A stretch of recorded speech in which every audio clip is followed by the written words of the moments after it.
Hi guys. Monday you did the definitions, Tuesday you did the paragraph, now Wednesday, today you're going to do a drawing on the 6 words. As I did previously the last 2 days, I have used the example Audible. This is my drawing. As you can see, it's very simple. I colored it in to make it a little more, I don't know, fun and colorful. But it doesn't have to be anything super extravagant or anything like that. As you can see, I did color outside the lines. Please don't hate on me for that.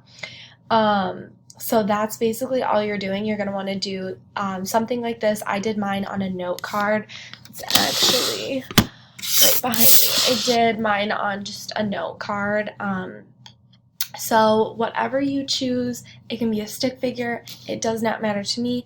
I am not here to test or critique your drawing abilities. I'm here to critique your ability to understand the word and what it is saying. That's all. I don't care how extravagant your drawing is. So that's all that I am going to ask for you today. And then tomorrow I'm going to have another video for your last for these 6 words. So that is all for me today, and good luck.